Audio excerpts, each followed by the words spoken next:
केते थर देखी अछि एही मान मात्र प्रति थर दिसे आन आन दृष्ट पूर्व होई दृष्ट प्रतीति सुंदर पणर चिरंतन रीति सुंदरे तृप्तिर अवसाद नाही जेते देखिले ने नुआ दिसुଥାଏ अर्थात सौंदर्य कौन सौंदर्य व्यक्ति निकटरे न थाए वस्तु निकटरे न थाए व्यक्ति ठारे वस्तु ठारे तार प्रतीति घटे एवं सौंदर्य होछि प्रति मुहूर्त रे नुआ नुआ रूप रे देखा दब एवं देखिबा लोक को विस्मय आविर्भूत करे कविवर राधानाथ राय एही चिंता चेतना को व्यक्त करिवार यथेष्ट पूर्व भारतीय वाङ्मय रे महाकवि माघ निजर शिशुपाल प्रथम काव्य रे अनुरूप कथा बहुत आगु प्रकाशित त्रिसाध्य जेते बेले श्री कृष्ण द्वारिका हस्तिनापुर जाउछंती सेते बेले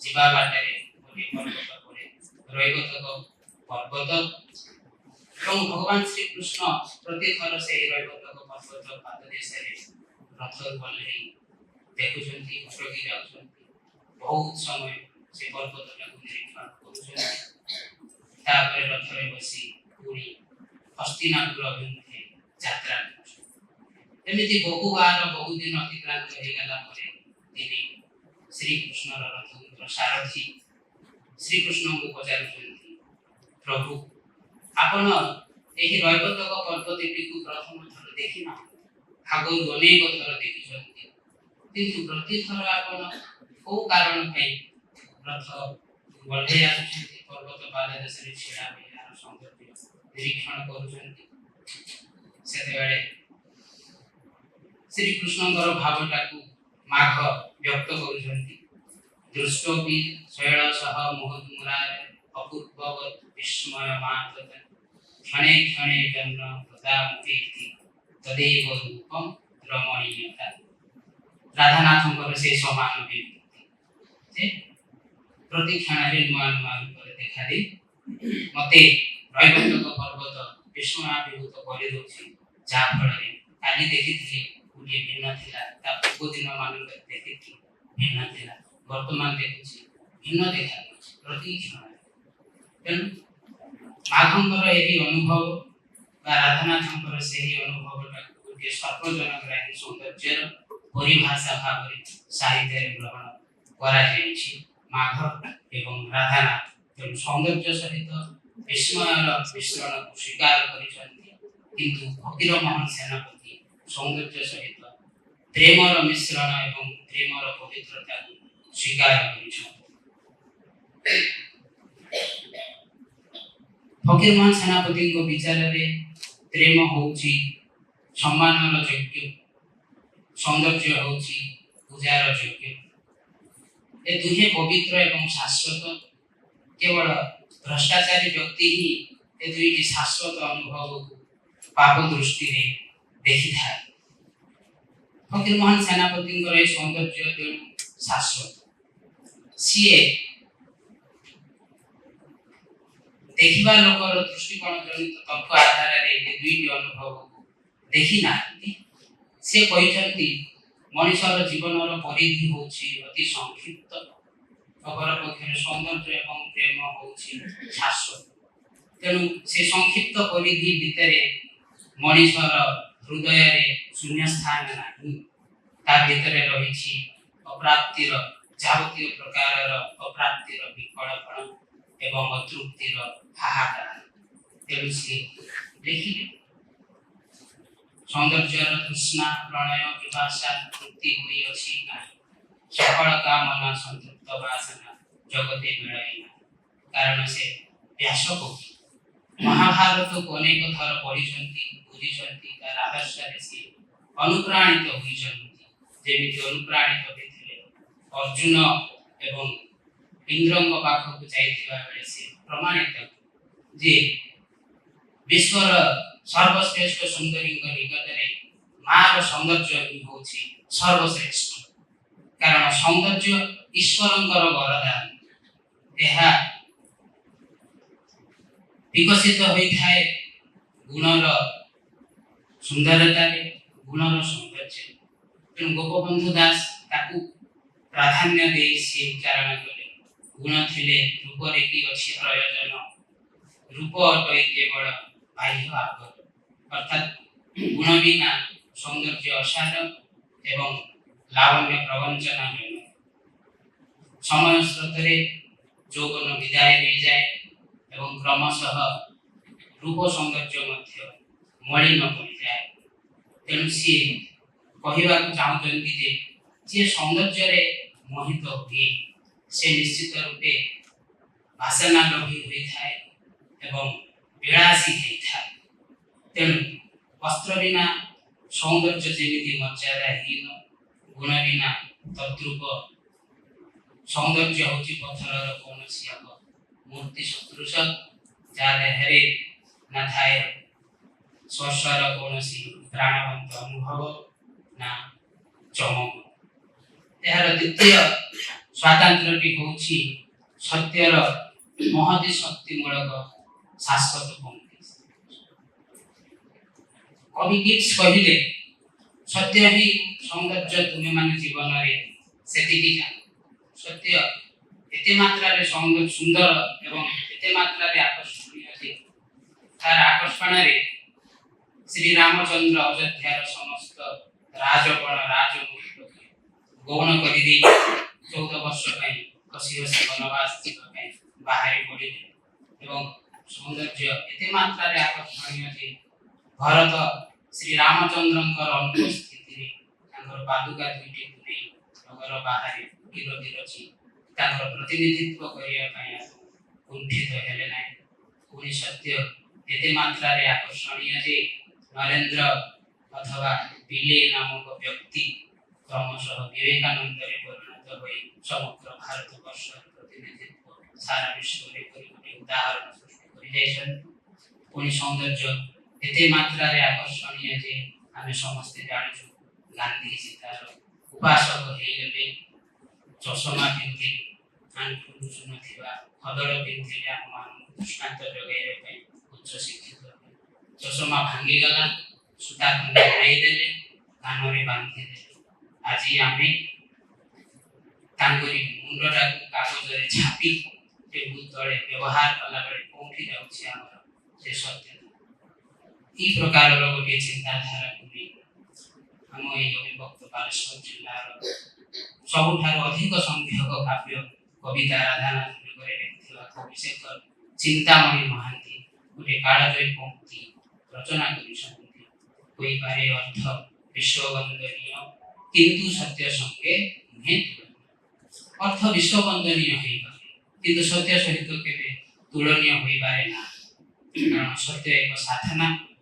ଏ ସାଧନାରେ ସିଦ୍ଧି ଲାଭ ସ୍ୱାଭିମାନର ମଣିଷ ଦ୍ୱାରା ହିଁ ସମ୍ଭବ। ସତ୍ୟ ଓ ସ୍ୱାଭିମାନ ବିନା ମଣିଷ ହେବ ସିନା, ମଣିଷଟିଏ ହୋଇପାରିବ ନାହିଁ। କବିମାନେ ତେଣୁ ଲକ୍ଷ୍ୟ କରିଛନ୍ତି ଏ ମାର୍ଗରେ ଅନେକଙ୍କର ସାଧନାର ହୋଇଛି ମନର ଘଟିଛି ସ୍ମରଣ।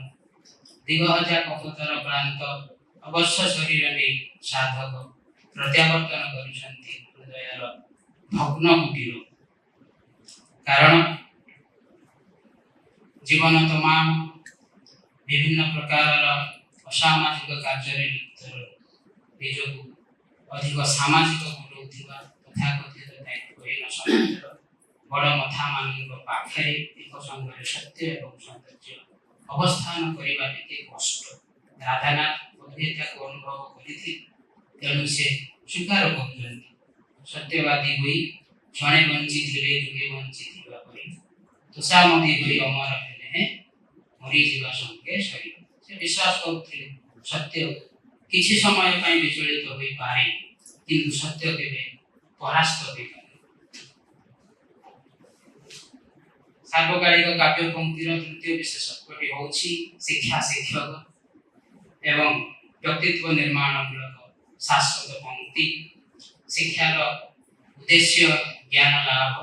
ଥରେ ମହାତ୍ମା ବୁଦ୍ଧ କହିଥିଲେ, ଜ୍ଞାନ ଯଦି ଏତେ ଅହଙ୍କାର ପୂର୍ଣ୍ଣ ହୋଇଯିବ ଯେ ଜ୍ଞାନୀ ବ୍ୟକ୍ତି କାନ୍ଦି ପାରିବ ନାହିଁ, ଜ୍ଞାନ ଯଦି ଏତେ ଗମ୍ଭୀର ହୋଇଯିବ ଯେ ଜ୍ଞାନୀ ବ୍ୟକ୍ତି ହସି ପାରିବ ନାହିଁ, ଜ୍ଞାନ ଯଦି ଏତେ ଆତ୍ମକେନ୍ଦ୍ରିକ ହୋଇଯିବ ଯେ ଜ୍ଞାନୀ ବ୍ୟକ୍ତି ନିଜର ସ୍ୱାର୍ଥ ବ୍ୟତୀତ अन्य कौनसी व्यक्तिर वा निज राष्ट्र र समाजर स्वार्थ कथा चिंता करिपारिब नाही तेबे ସେହି ज्ञान अज्ञानता ठारू मध्य आहुरी भयंकर हो जाए।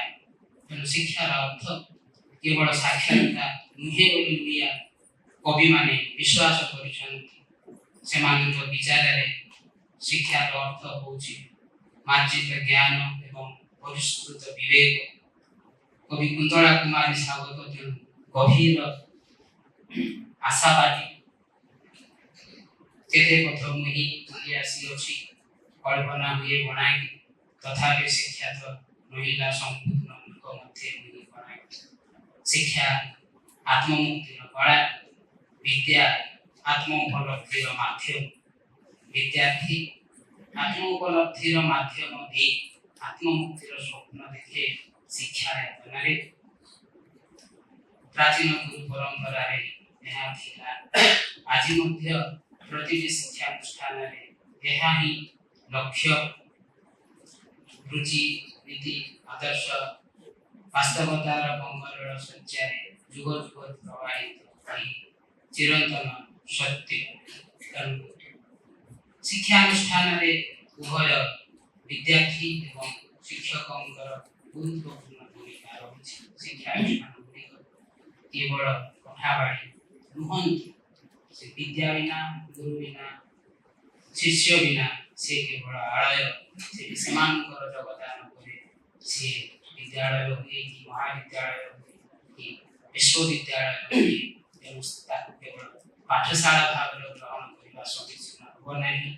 से एक यज्ञशाला से गुरु शिष्य आहुति दियंती बोधे एबे कोठी आहुति देबारे किछि गोटे पट से पट होई जाइछि। तेणु आमे द्रोणाचार्यଙ୍କ परि अर्जुन को आह्वान देखि कहि पारुना मार मार पार्थ तीर वक्ष भेद हो अद्रोण बोली संसारे केही जे न। आमे आम छात्र छात्री मानक ए प्रकार आह्वान दे परिबा ना उठा अछि। शिक्षा देछि ताहेले मु अद्रोण हे कि मरिया पे चाहू नै तो मार दियो मोर निरगति प्राप्त हे जाय। तेणु करी कवि गंगाधर आमी गंगाधर पुराण अनुसरण करी नुआ न्याय काव्य कविता रचना करिबार कवि भाव। तेणु सीए गंगाधर गुरु एवं शिष्यंकर ए प्रकार गोटे संपर्क से नुआ नीति प्रकाश करिसेंती एवं तांको विचार रे गोटे परिपक्वता लाभ करिबा पई गुरु किछि न जानि किछि न सुनि सब जानि थिबार शुणी थिबार अभिनय करिबा आदौ स्पृहणीय नुहे। तेणु जीवन में किछि जानि न थिबाटा अपराध नुहे बा लज्जाजनक नुहे बरं जानिबा पई इच्छा प्रकाश न करिबाटा ही होछि सबठारु लज्जाजनक बोली समझते करते। एवं से जिबाई कहिले निज कुजे निरंतर शिष्य रूपे माने निश्चय से योग्यतम गुरु मध्य जन। तेणु गंगाधरंकर जे पुत्र थिले भगवान निहे तांकु परपारे पाखर स्कूल दे आसीथिला तांकु कहिले गंगाधर आ तुमर पुत्र अछन तांकु दे दियो स्कूल दे से शिक्षक से मना करते ना ना भगवान से स्वर को जाई नै से पिला पढ़े पारिबो ना। गंगाधर विचार करते से जानि थे जे परिपक्वता लाभ करिबा निमित्त गुरुଙ୍କ ठारे गोटे शिष्यवत जिज्ञासु मनोवृत्ति रहिबा एकांत आवश्यक। कारण यदि गोटे अपरिपक्व शिल्पी हाथ में माटी खंडे धरई दिया जाए ताले से ताकु नै गोटे विकृत मुक्ति दिया करदो। से समान माटी खंडे को यदि गोटे जिज्ञासु एवं परिपक्व शिल्पी दिया जाए ताले से तार अनुभूति एवं समग्र जीवनर अभिज्ञता को विनियोग करी गोटे चमत्कार गणेशटी बा सरस्वती मूर्ति तैयारी करते। तेणु यही भावधारा रे सार्वकालिक काव्य पंक्तिर चतुर्थ विशेष कोटि को मु कर्म एवं जीवन दर्शनमूलक शाश्वत पंक्ति भाव निर्माण करिछि। जीवन कर्म प्रधान कर्म जहार उज्ज्वल सी ही महानतार स्तर को उन्नीत हबार गोटे सुযোগ पाई थाए। जन्म उपरे मनुष्यर कौन अधिकार नाही बा न थाए कर्म उपरे संपूर्ण रूपे मनुष्यर अधिकार रही। तेणु कंटा गछ बुणिकी आम केवे आंब फलिबार किंबा आंब खाइबार आशा करिपारिबा नाही, एहा हास्यास्पद। तेणु जुगीय रुचि अनुसार वर्तमान समय युवपीढ़ी एवं अनुरागी वर्ग यही प्रकार चिंताधारा को से गीत गाँव स्वाभाविक। कर्म है बुरे बुरे और तुम स्वर्ग जाने की बात करते हो, बोए पेड़ बबूल और तुम आम खाने की बात करते हो।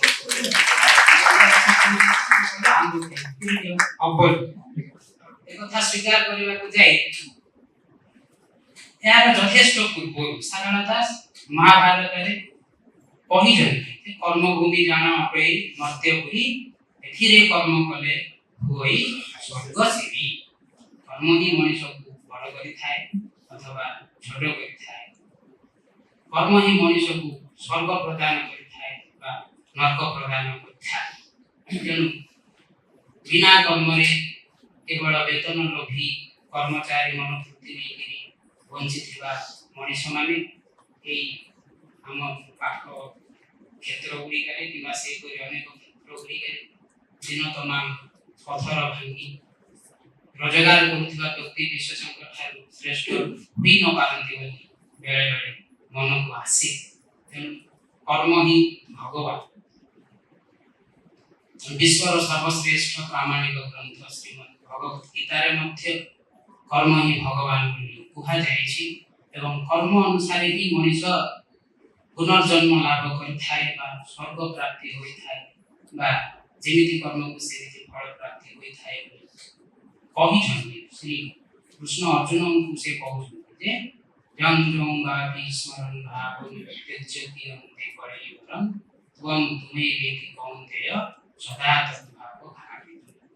मन भितर जो प्रकार मनोवांछा पूरण करी मनुष्य जीवन अतिबाहित कर से प्रकार चिंता चेतना नुआ एक शरीर तत्क्षणात लाभ करी सी तार कर्म ऋणटा परिशोध कर। तेणु मनुष्य हिसाब से मनुष्य जन्म पाई आम मनुष्य भाया कर्म करी स्वर्ग प्राप्ति उद्यत हवा उचित बोली कवि मानकर चिंताधारा एपरी भाव में व्यक्त होइछि। तेणु कवि मानकर विचार में संसार होछि कर्मभूमि। मनुष्यर धन संपत्ति सरीज मनुष्य मरीज सब सरीज किंतु कर्मर चिन्ह एवं कर्मर प्रभाव काल काल को रही कविवर राधानाथ रही नहीं भवरंग भूमि तले सभी निज निज अभिनय सारे बाहुदीपे काल बड़े अभिनय शरीर मनुष्य को विदाय नहीं जो केवल कर्म ही जीवन मानदंड रही कर्म को जीति क्रिया साहित्य प्राय समस्त कवि निज दृष्टिकोण सार्वकालिक पंक्तिर उदाहरण पंचम विशेषत्वटी होछि मानविक भाव चेतना मूलक निरंतर पंक्ति। मनुष्य हिसाब से मनुष्य को भल पाइबा जगत को भल पाइबा ही मानविकतार मूल्यबोधर लक्षण। मनुष्य होछि विवर्तनवादर चरम प्रतिश्रुति। एबे भी ता भितर दुईटी स्रोत समांतराल भाव में प्रवाहित गोटे होछि मानविकता आ गोटे होछि अमानविकता गोटे होछि विवेकिता आ गोटे होछि अविवेकिता। जेते बेले जो प्रकृति की प्राधान्य लाभ करूछि से ही जुआर सृष्टि करूछि से ही तरंग सृष्टि करूछि से ही उच्चाट सृष्टि करूछि एवं अन्य प्रकृति से भट्टा पड़ी जाउछि। तेणु मनुष्य निकटरे थिबा तार विश्व मानवीय संवेदनशीलता मार्मिकता कार्य कारण संपर्क सूत्र रे भीम भई प्रकाश करिछि। ଏବଂ ସେ ପଂକ୍ତିଟିକୁ ଆମେ ସମସ୍ତେ ଜାଣିଛୁ। ପ୍ରାଣୀଙ୍କର ଦୁଃଖ ପ୍ରଭୃତ ଦେଖୁ ଦେଖୁ କେବା ସବୁ ମୋ ଜୀବନ ପଛେ ନକେ ପଡ଼ିଥାଉ ଜଗତ ଉଦ୍ଧାର ହେଉ।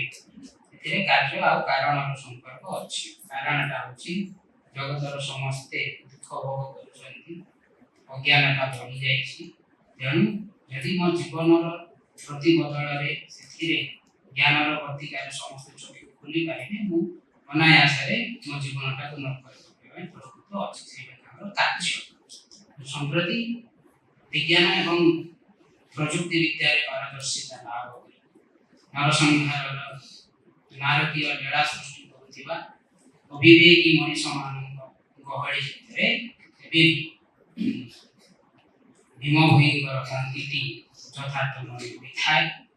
କବି ଜ୍ଞାନୀନ୍ଦ୍ର ବର୍ମା ମଧ୍ୟ ଏହି ଯୁଦ୍ଧ ଏବଂ ମାନବକୁ ଦୁଃଖ ଦେବା, ସଂସାରକୁ ପତିତ କରିବା ଅଭିପ୍ରାୟରେ ଗୋଟେ ଚମତ୍କାର ପଂକ୍ତି ସେ କହିଛନ୍ତି ଯେ ମନ୍ଦିର ଭାଙ୍ଗିବ ସେଡ଼ା ତ ରହିବ ରହିବ ତରୁ, ତେବେ କିମ୍ବା କରିବାର ଅଛି ଭାରତରେ ଆରବର। ତେଣୁ ଈଶ୍ୱର ହେଉଛନ୍ତି ଭାରତୀୟ ଚିନ୍ତା ଚେତନା ଅନୁସାରେ ସେ ସର୍ବବ୍ୟାପକ। ପଥରରେ ବି ଅଛନ୍ତି, ମନ୍ଦିରରେ ବି ଅଛନ୍ତି, ଲତା ବୃକ୍ଷ ପତ୍ରରେ ବି ଅଛନ୍ତି। ତେଣୁ ମାନବୀୟ ସମ୍ବେଦନଶୀଳତା ହେଉଛି ସବୁଠାରୁ ବଡ଼ କଥା। ମଣିଷ ହିସାବରେ ଭଲ ପାଇବାଟା ହିଁ ହେଉଛି ସବୁଠାରୁ ବଡ଼ କଥା। ଏହି କ୍ରମରେ ପରବର୍ତ୍ତୀ ବିଶେଷତ୍ୱଟିକୁ ମୁଁ ରଖିଛି ଦେଶପ୍ରେମ ମୂଳକ ଶାଶ୍ୱତ ପଂକ୍ତି ଭାବରେ। ଦେଶ ଓ ଜାତିକୁ ଭଲ ପାଇବା ସହିତ ଜାତୀୟ ସମସ୍ୟାକୁ ଆପଣାର କରିନେବା ହିଁ ପ୍ରକୃତରେ ଦେଶପ୍ରେମର ବା ଜାତୀୟତାର ପଦଚିହ୍ନ। ଏହି କ୍ରମରେ ଓଡ଼ିଆ କବିମାନଙ୍କର ପଦ୍ୟଧାରାରେ ଦୁଇଟି ସ୍ରୋତ ସମାନ୍ତରାଳ ଭାବରେ ପ୍ରବାହିତ ହୋଇ ଆସିଛି। ଗୋଟିଏ ହେଉଛି କୁଳପ୍ଳାବନୀ ଜାହ୍ନବୀ, ଅନ୍ୟଟି ହେଉଛି ନତସରିତା ଫଲ୍ଗୁ। ପ୍ରଥମଟି ହେଉଛି ଉତ୍କଳୀୟତା, ଦ୍ୱିତୀୟଟି ହେଉଛି ମହାଭାରତୀୟତା। ଏ କ୍ଷେତ୍ରରେ ବ୍ୟାସକବି ଫକୀର ମୋହନ ସେନାପତି ନୂତନ ରୂପ ରସ ଛନ୍ଦ ପ୍ରୟୋଗ କରି ଆଧୁନିକ ଶୈଳୀରେ ବ୍ୟଙ୍ଗୋକ୍ତି ଜରିଆରେ ସୁପ୍ତ ଓଡ଼ିଆଙ୍କ ପ୍ରାଣରେ ପ୍ରହାର କରିଛନ୍ତି ବୌଦ୍ଧିକତାର ଚାବୁକ। ଆମେ ସେ ପଂକ୍ତିଟିକୁ ଶୁଣିଛେ। ଭଲ କହିଲେ ମାତୃଭାଷା କିସ ହେବ ଭାଇ, ଚଳି ଯାଉଅଛି କାମ ଢୁଣ୍ଡାଇ ଢୁଣ୍ଡାଇ, କୁକୁର କିପାଇଁ ଗୋଟେ ବନାଇବ ଘର, ଚାପି ବୁଲେ ବାର ମିଶା ମଇଠା ପତର। ଆମେ ଏ ବହୁକୁ ଯାଉନା ବ୍ୟକ୍ତିରୁ ବିଶ୍ୱକୁ ଯାଉନା, ବ୍ୟକ୍ତିରୁ ବ୍ୟକ୍ତିକୈନ୍ଦ୍ରିକ ହୋଇଯାଉ, ଆଉ ସେହି କେନ୍ଦ୍ର ଭିତରେ ମଧ୍ୟ ସ୍ଥିର ହୋଇ ରହିପାରୁନା। ଜାତୀୟ ସ୍ୱାର୍ଥ ସାଧନ ପାଇଁ ଏ ପ୍ରକାର ଏକ ସଂକୀର୍ଣ୍ଣ ମାନସିକତା ଅତ୍ୟନ୍ତ ବିଡ଼ମ୍ବନାଜନକ ବୋଲି ଓଡ଼ିଆ କବିମାନେ ବିଚାର କରିଛନ୍ତି। ଏବଂ ସେହି ମର୍ମରେ ମଧୁସୂଦନ ଦାସ ସେ କହିଥିଲେ, ଜାତି ନଈତେ ଘୋଷ ଚଳିବ କି ଭାଇ, ସ୍ୱାର୍ଥକୁ ସାରଥି କଲେ, ଟାଣେ କିରେ ଗାଡ଼ି ଦାନାର ତୋପଡ଼ା, ଘୋଡ଼ା ନୁହେଁ ବନ୍ଧା। କବିଙ୍କ ବିଚାରରେ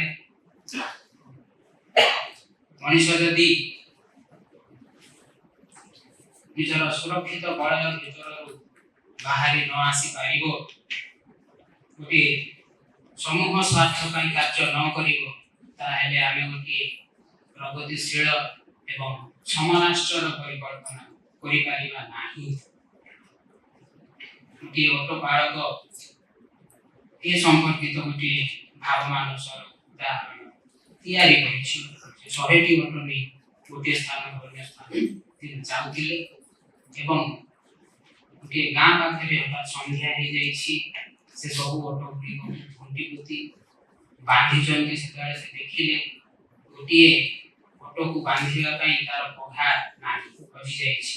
ସେ ଭାରି ଚିନ୍ତାରେ ପଡ଼ିଲେ ଏବଂ ପଘା ହଜିଯାଇଥିବା ସେ ଅଟୋକୁ ନେଇ ପାଖ ଗାଁ ଭିତରକୁ ଗଲେ, ପଘା ମାଗିଲେ। ପଘା ମିଳିଲା ନାହିଁ, କେହି ଦେଲେ ନାହିଁ। ଗାଁରେ ପ୍ରତ୍ୟାବର୍ତ୍ତନ କରିବା ସମୟରେ ବାଟରେ ହଠାତ୍ ଗଛ ତଳେ ସାଧୁ ଜଣକ ବସିଥିଲେ। ସେ ତାଙ୍କରି ପାଖକୁ ଗଲେ, କହିଲେ ମୋତେ ଗୋଟିଏ ପଘା ଦେଇପାରିଲେ ଭଲ ହୁଅନ୍ତା, କିମ୍ବା ଆଉ କିଛି ସେମିତି ସାଧନ ଯଦ୍ୱାରା ମୁଁ ଅଟୋଟାକୁ ବାନ୍ଧି ପାରିବି। ଅନେଶ୍ୱତ ଅଟୋକୁ ବାନ୍ଧିକି ଆସିଛି, ଗୋଟିଏ ଅଟୋର ପଘା ନାହିଁ, ଅଛି। ସାଧୁ ଜଣକ ତାଙ୍କୁ କହିଲେ କିଛି ବ୍ୟସ୍ତ ହୁଅନି, ଭିଡ଼ି ଯାଅ, ସେ ଅନେଶ୍ୱତ ରଙ୍ଗ ମେଳି ଭିତରେ ତାକୁ ରଖିଦିଅ, ଆଉ ମିଛଟାରେ ତା ଗଳାରେ ଏମିତି ଗୁଡ଼େଇ ଦିଅ, ପଘା ଯେମିତି ବନ୍ଧାଯାଏ, ସେ ରହିଯିବ। ସେ ସେୟା କଲେ। ସକାଳ ହେଲା, ଓଟଟି ଉଠିଲା ନାହିଁ, ସବୁ ପଘା ବନ୍ଧାଇଥିବା ଓଟ ଉଠିଲା, ସେ ଓଟ ଉଠିଲା ନାହିଁ। ସେ ପୁଣି ଥରେ ଗଲା ସେ ସାଧୁଙ୍କ ପାଖକୁ, କହିଲା, ସାଧୁ ମହାରାଜ, ଏତେ ବଡ଼ ଆଶ୍ଚର୍ଯ୍ୟ, ସବୁ ଅନେଶ୍ୱତ ଓଟ ଉଠିଲେ, ଅଥଚ ମୁଁ ଯାହାକୁ ବାନ୍ଧିନି ସେ ତ ଉଠୁନି, କ'ଣ କରିବି? ସେ କହିଲା, ଆରେ ତୁମେ ବା ତାକୁ ବାନ୍ଧିଛ, ଖୋଲ, ଯେମିତି ବାନ୍ଧିଥିଲ ସେମିତି ଖୋଲ, ସେ ଉଠିବ। ତେଣୁ ସେ ଖୋଲିଲେ, ସେ ଉଠିଲେ। ତେଣୁ ମାନସିକତା ଦ୍ୱାରା ମଣିଷ ବଡ଼ ହୁଏ, ସ୍ଥାନ ହୁଏ, ସ୍ୱାଧୀନ ହୁଏ କି ପରାସ୍ତ। ସେଦିନ ଏକ ଉପନିବେଶବାଦୀ ଶାସନ କାଳରେ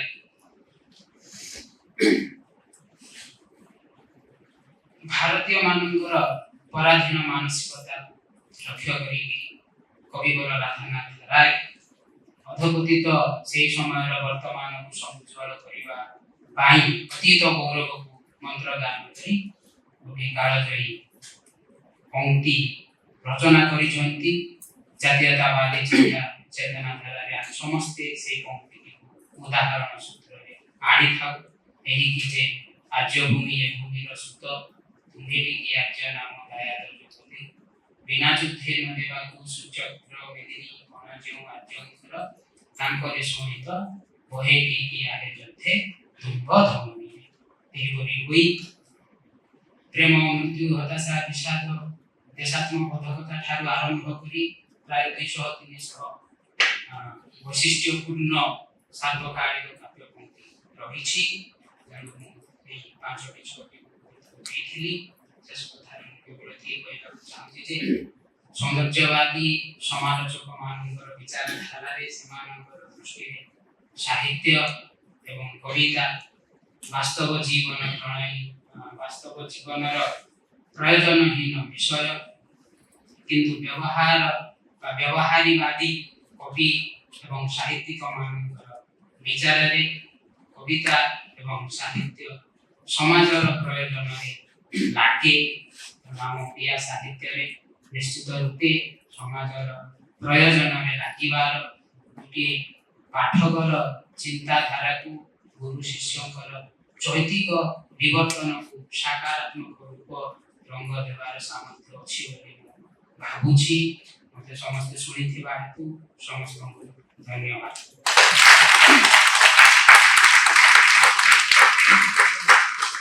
प्रहलाद सर बहुत सुंदर भाବରେ ଯେମିତି ନୂଆ ନୂଆ କନସେପ୍ଟ ସବୁ କହିଲେ ଆମ ପାଇଁ, ମାନେ ସାହିତ୍ୟ ଯୋଉମାନେ ସାହିତ୍ୟ ବେଶୀ ଜାଣି ନାହାନ୍ତି, ଯେମିତି ପ୍ରେମ, ସୌନ୍ଦର୍ଯ୍ୟ, ସତ୍ୟ, ସାଧନା, ଦେଶ ପ୍ରେମ, ତ ଆମେ ସମସ୍ତେ ଭାବୁ ଏଇ ସବୁ ଜିନିଷ ଗୁଡାକରେ କେମିତି ରିସର୍ଚ୍ଚ କରାଯାଏ।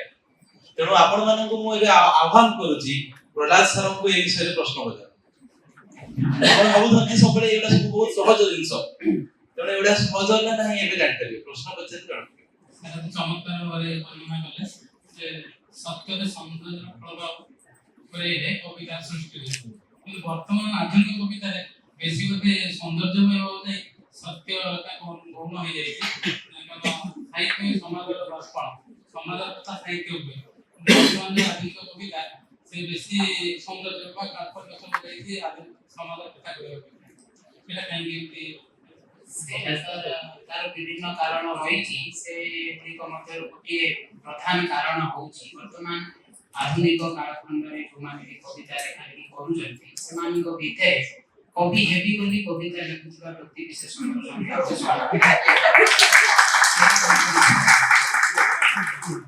କବିତା ମାଡ଼ିଲେ କବିତା ଲେଖୁଥିବା ବ୍ୟକ୍ତି ବିଶେଷଙ୍କର ସଂଖ୍ୟା କମ୍। ସେ ପ୍ରକାରର କବିମାନେ ମଧ୍ୟ ଅଛନ୍ତି। ତେଣୁ ସେମାନଙ୍କର ନିକଟକୁ ଏହି ସାର୍ବକାଳିକ ମୂଲ୍ୟବୋଧ ଯୁକ୍ତ କବିତା ସମ୍ଭବ ବାହାରି ପାରୁଛି। ଏବେ 21ଶ ଶତାବ୍ଦୀରେ କିମ୍ବା 1980 ପରବର୍ତ୍ତୀ ସମୟରେ ସେହି ସମୟରେ କବିମାନେ ଯେଉଁ ପ୍ରକାରର ଗୋଟିଏ ଶାଶ୍ୱତ ମୂଲ୍ୟବୋଧ ଗୋଟିଏ ଲେଖୁଥିଲେ, ଲେଖୁଛନ୍ତି ସେହି ଯେମିତି ଏଠି ଜଣେ କବି ରହୁଛନ୍ତି ଅଶ୍ୱିନୀ ଦାସ, ସେ ଗୋଟେ ଏହି ସମୟ ଖଣ୍ଡର ଗୋଟେ ସମସ୍ୟାକୁ ନେଇକି ସେ ଲେଖୁଛନ୍ତି, ଯୋଉଟାକୁ ଆମେ ପ୍ରତୀକ ଏବଂ ଚିତ୍ରକଳ୍ପ ବୋଲି କହୁଛୁ। ପାଶ୍ଚାତ୍ୟରେ କବିମାନେ ଚିତ୍ରକଳ୍ପକୁ ହିଁ କବିତ୍ୱ ବୋଲି ଗ୍ରହଣ କରିଛନ୍ତି। देउछन्ति चाउल खा अटा खा चिनी खा खा खा छेल खुंडे खा स्वाधीनतार प्रतीक तू हाथे खंडे राशन खा ताकू धरी चालू था सिमुनी फूल मान बीच रास्ता रे संदेह चोकई जाउछि चर्च चमत्कार बुद्धिदीप्त कविता बोले आम कहि पारि से परिसर भितर आसी पारिबो एठी संदेह होछि जे जाबतीय प्रकार सामाजिक व्यक्ति विशेष सिमुनी फूल होउछन्ति हमर नारी शक्ति जोथि भाई नाची हम जते कार्यक्रम आम से मान बाजी सेल्फ डिफेंस ट्रेनिंग से पहुंचिबो हंसी रानी नहीं की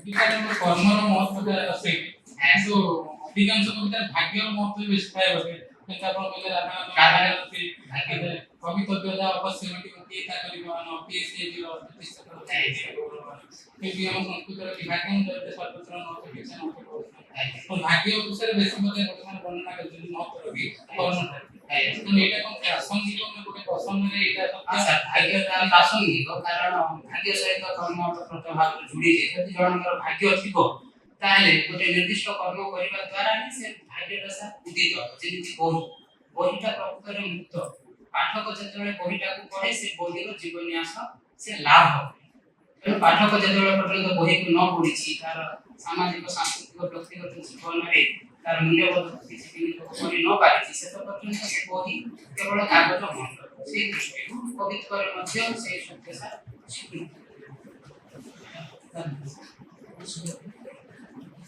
आज जो समर्पणर कथा कहउजंती आमे ताको उद्दात चेतना भाबरे ग्रहण करूछु उद्दात होउछि गोटे महान सत्ता महान शक्ति निकटरे निज गौण करिकरी समर्पण करिबा जेमति गंगाधर कहउजंती निज प्रशंसार करते हुआ नहीं बड़ भाग मु सामान्य गोरीटिए रहिछि पहाड़ जेमति राधानाथ निजको बहुत बड़ कवि बोली भाबुथि बहुत विद्वान कवि से समय बोली भाबुथि एवं थरे से हिमालय दर्शन करिया ପାଇଁ ଯାଇଛନ୍ତି ଏବଂ हिमालय ଦେଖିଲା ପରେ राधानाथ निजको अति गौण एवं अति न्यून बोली मने କରିଛନ୍ତି ଏବଂ ସେଇଠି ଥାଇ ସେ ଗୋଟେ ଉଦାର ଚେତନାର କବିତା ରଚନା କରିଥିଲେ ତିନି ଗାରେ ଅଛି ଯେ अस्मिता विस्मय रे हेलिनी हो खर सौर करे तारका जेसुन अस्मिता विस्मय रे हेलिनी हो सेबट मु हिमालय तुमर विराट निकट रे निजको समर्पण कर दोछि आ खर सौर करे खर सूर्य किरण थिले सेपरि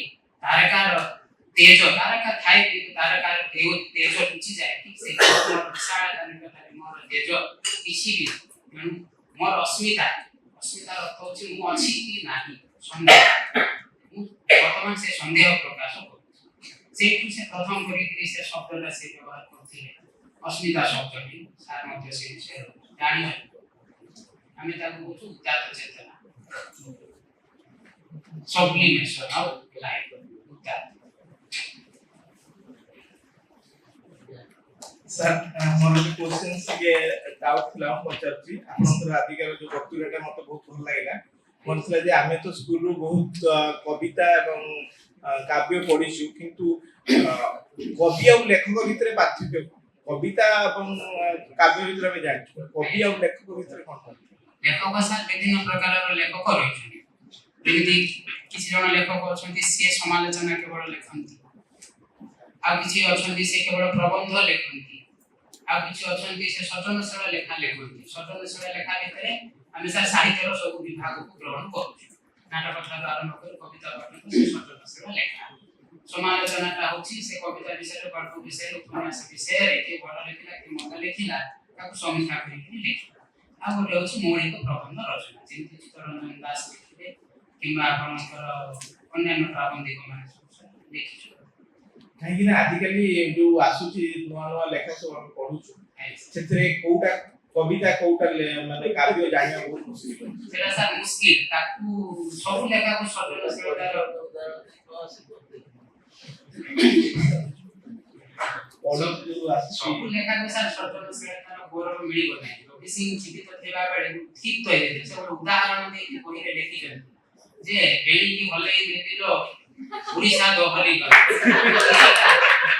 सृजनशीलता भी ତାହେଲେ ଯଦି ମୋର ସାମର୍ଥ୍ୟ ଥାନ୍ତା ଏ ପ୍ରକାରର ରାମାୟଣର ପ୍ରଚାର କରୁଥିବା ଗଣମାଧ୍ୟମର ପ୍ରତିନିଧି ମାନଙ୍କୁ ମୁଁ ଧରି ଆଣି ରାସ୍ତାର ପ୍ରତିକୁଣ୍ଡ ମାନଙ୍କରେ ବାନ୍ଧି ଫାଶୀ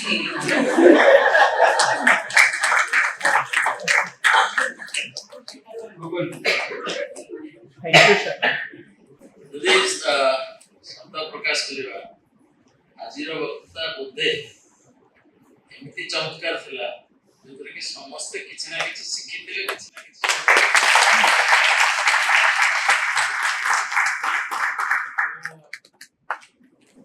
ନିଶ୍ଚିତ ଭାବରେ ଗର୍ବ ଅନୁଭବ କରୁଛି ଯେ ଆମ ବିଶ୍ୱବିଦ୍ୟାଳୟରେ ଜଣେ ଅଧ୍ୟାପକ ଅଛନ୍ତି ଏବଂ ଭାଷା ସାହିତ୍ୟ ବିଭାଗରେ ଅଛନ୍ତି ଯିଏକି ଭାଷାରେ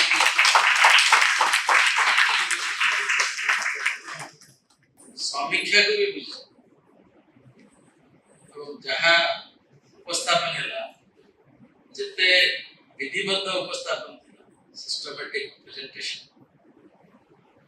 ବୋଧେ ସେଟା ସମସ୍ତଙ୍କ ମନକୁ ଛୁଇଁଲା ଭଳିଆ ଥିଲା ଆମେ ସ୍ୱୀକାର କରିବା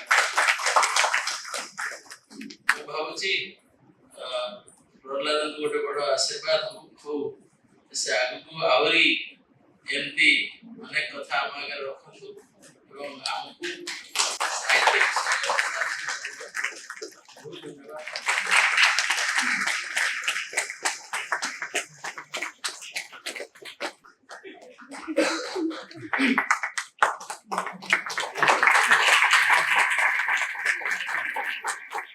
ସମସ୍ତଙ୍କୁ ମୋର ନମସ୍କାର।